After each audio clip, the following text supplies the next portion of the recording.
While prepping for this week's podcast, I found myself in a creative funk.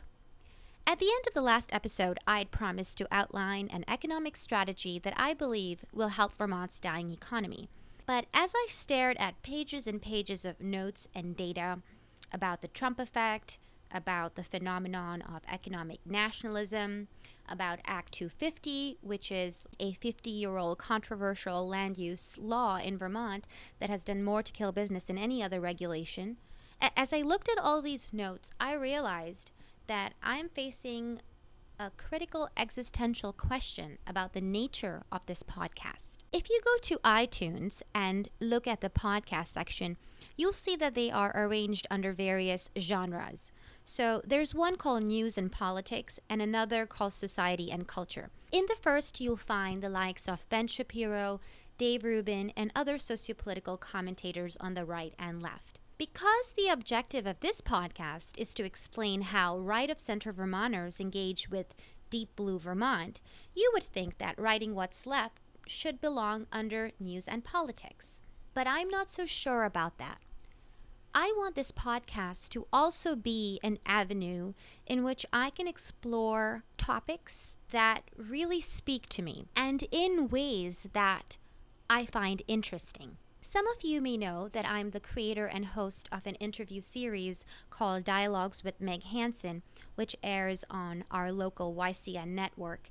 And in these interviews, I have a chance to speak with Vermonters and understand how Montpelier's social and economic policies impact their lives. For example, we've explored the opioid crisis, the punishing costs of doing business in the state, the politics of abortion, the crackdown on First Amendment, and controversial Second Amendment policies that are being pushed by our legislature.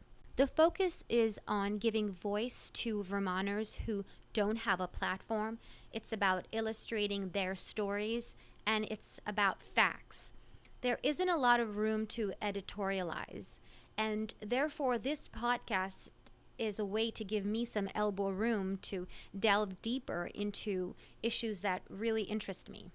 But I find pure political talk and just numbers very dry and very boring. And so I fell into a creative funk as I was trying to prepare for this podcast. That's when I resorted to something called the kitchen sink strategy. Have you ever heard of it? It is an ingenious technique to tap into your right brain and get your creative juices flowing and get out of a writer's block, or if you're feeling uninspired and stuck. It's a really great way to get out of that. Think of a kitchen sink, filled with pots and pans. And if you have kids, their toys get in there. If you have a cat, I'm sure your cat can get in there. All kinds of really diverse things put together. So that's the idea that you're trying to create by jolting your brain and exposing it to lots of diverse sources of information. I began by looking into the controversy that was created last week when Tucker Carlson allegedly praised Elizabeth Warren's new economic plan. And no, there's no truth in that. He hasn't endorsed or praised it, but he did point out a couple of points from her plan and describe them as, quote, Trump at his best. So Warren is trying to emulate Trump, and I found that interesting. So I read her plan, which is called Economic Patriotism. And then I looked into what economic patriotism is. She's just sort of co-opting that name and putting a sort of a left-wing spin on that, but that's for a different day. And then I looked into what is economic nationalism, and I found a couple of interviews with Steve Bannon, who I'd never heard speak before, and sort of very hesitantly, I said, all right, let's give this guy a chance. So I listened to 3 of his speeches and interviews at very hostile locations. One was by The Economist. The other was Financial Times. And then the third one was at the Oxford Students' Union. Then I read a little bit of The 100-Year Marathon, which is a really fantastic book that I recommend. It's by Michael Pillsbury. And the subtitle is China's Secret Strategy to Replace America as the Global Superpower. After that, I read 3 reviews of a recent Bollywood movie that's just come out. It's called Bharat, which means India, and it's the official remake of a Korean movie called Ode to My Father. And both these movies are about a young man, and they sort of trace it's sort of coming of age story all the way to his old age. And the backdrop is, well, in the Korean movie, it's Korea. In the Indian movie, it's India. And it's sort of a coming of age story of the nation as well. So I read the reviews. I'm not going to watch that movie, suffice to say. But, it was interesting to learn about this sort of parallel. And then I got into film. So then I moved to Ridley Scott. And I listened to a whole bunch of his interviews because I know his life story. I know he's a very, very fascinating character, really. He started off as an art student. Then he became an art director, a production designer at BBC. Then he started making commercials and then music videos. And at the age of 40, he made his first movie. Now, if you think about Kitchen Sink, his filmography really embodies that. Think about it, from Alien to Blade Runner, G.I. Jane, Gladiator, Prometheus, The Martian, Black Hawk Down. Wow, that's a kitchen sink right there. So I really wanted to understand his process, and he's very, very articulate, very interesting. So I listened to a lot of his interviews, and then I watched Strangers on a Train, 1951 classic by Alfred Hitchcock. And then I rewatched LA Confidential, which was released in 1997, but it's set in the 1950s. And then, as all these various ideas swirled in my head, I had that epiphany. Doubles. This is what really ties together not only all the things that I delved into, and I'll get into that in a little bit, but it really speaks to what I want to talk about regarding economics. The US versus China, the globally or transnationally oriented elites versus the rest of the US population, whose personal and professional lives are geographically defined. So thanks to the kitchen sink strategy, I have our theme for this week, the double motif. And let's see how ideas from culture help explain the politics of today.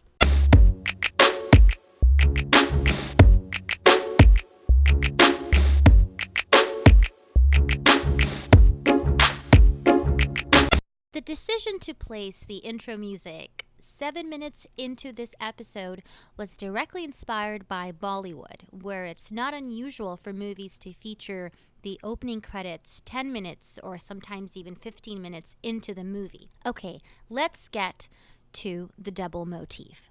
In film, this involves a comparison or contrast between two characters. Sometimes it's a mirror image, as in the Indian and Korean movies I referenced earlier. And sometimes it's between two contrasting images, as in Hitchcock's film and LA Confidential.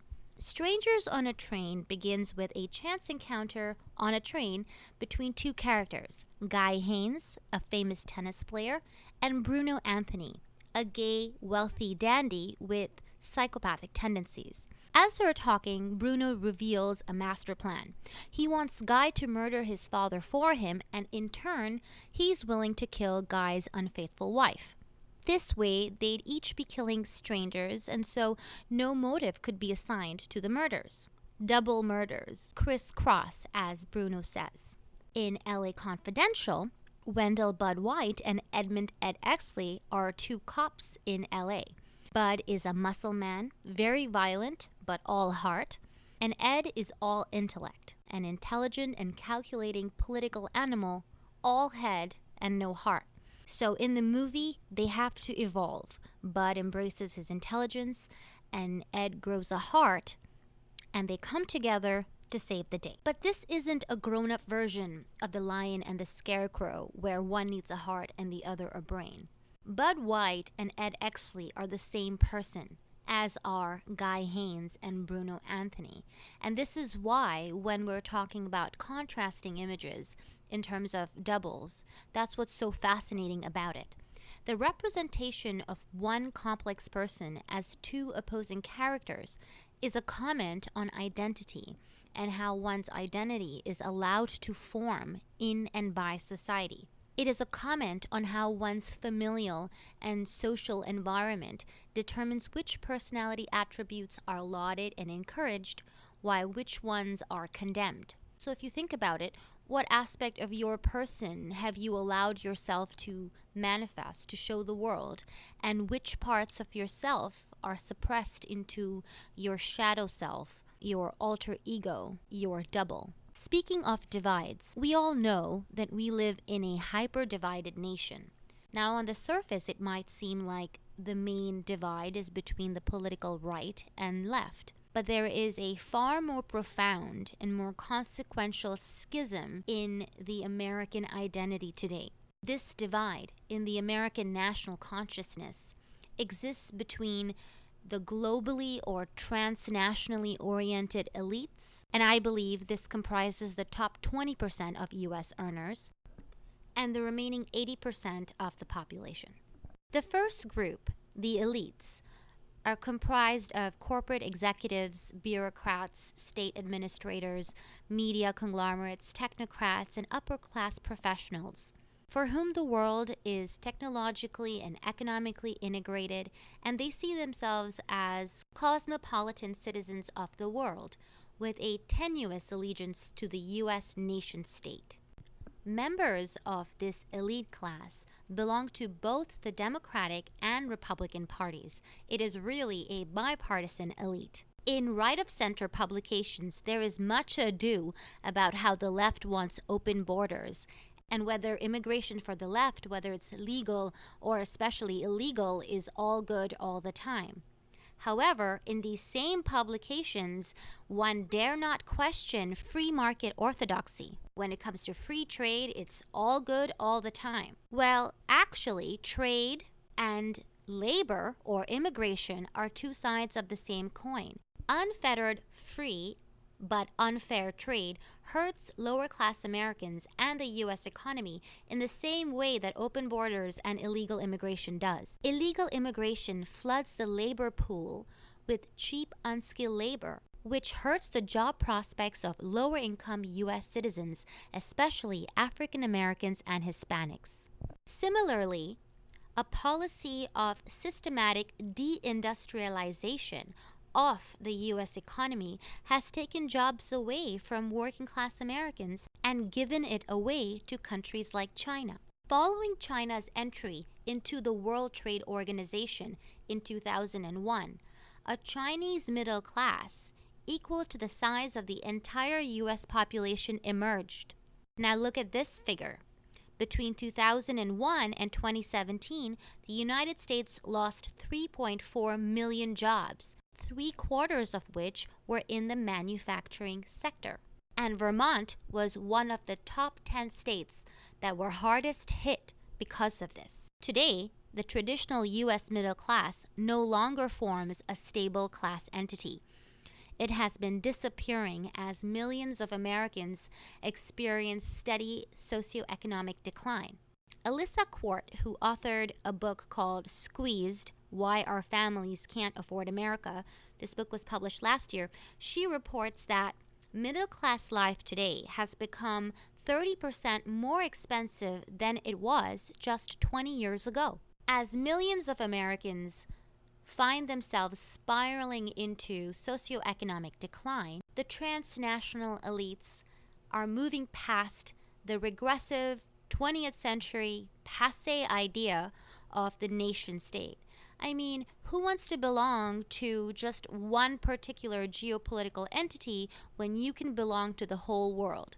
No wonder that AOC recently declared that illegal immigrants are, quote, more American than American citizens themselves. So now you understand the ideology behind this bizarre but all too common rhetoric. Now you also understand why it was more important for Vermont legislators to change the name of Columbus Day than to do anything about the state's dying economy. Why do I use the adjective dying? For one, Vermont ranks 49th in the entire nation, just above Montana.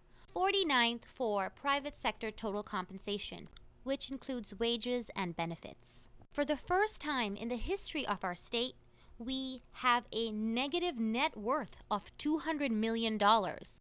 And to rub salt, a lot of it, on that wound, we have a $2.3 billion liability. Billion with a B.